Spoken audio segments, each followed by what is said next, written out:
judgment. But I don't want to just make this a narrative, but what will help us on the day of judgment? What will help us?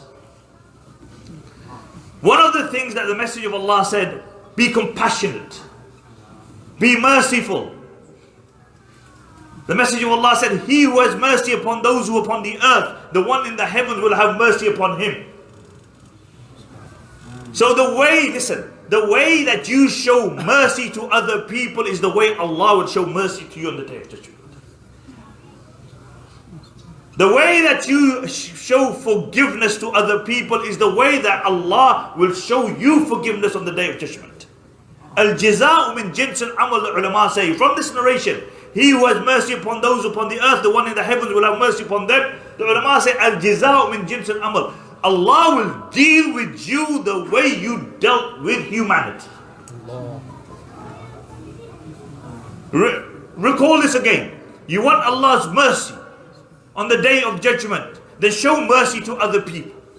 And if you don't show mercy to other people, then Allah will not show you mercy on the day of judgment.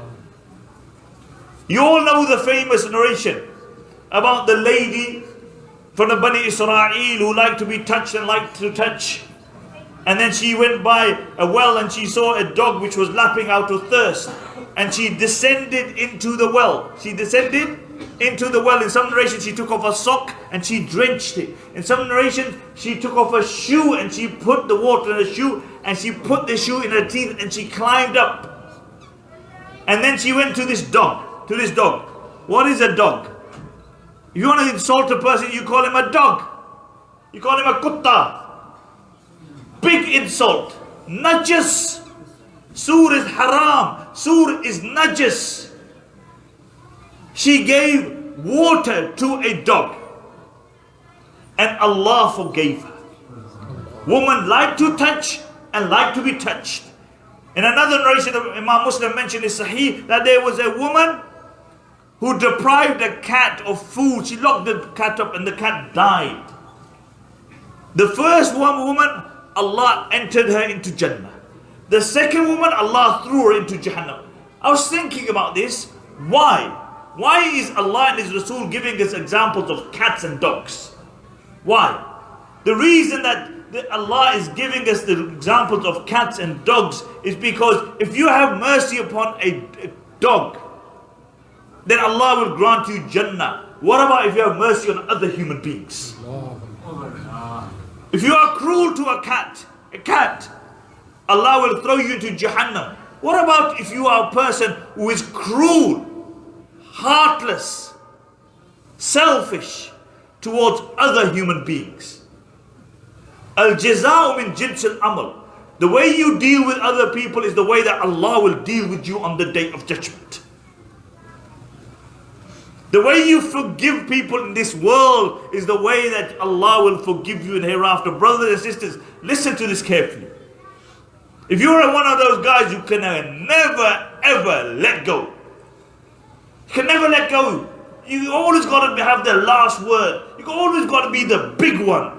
You always got to, never forgive. You can't have it in your heart. It's too belittling for you to forgive. Then remember, al-jaza'u min jinsil amal. The way you forgive other people is the way Allah will forgive you.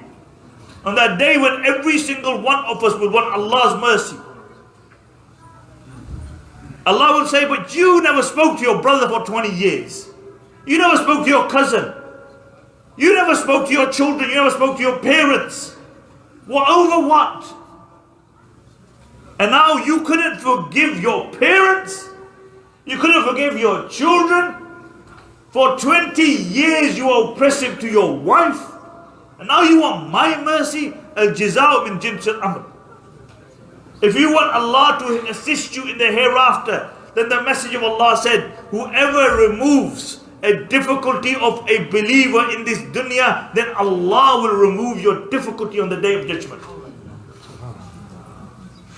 Whoever wants Allah's mercy on the day of judgment, everybody will have difficulties on the day of judgment. But if you remove another believer's difficulty in this dunya, then Allah will remove your difficulty on the day of judgment. Remember,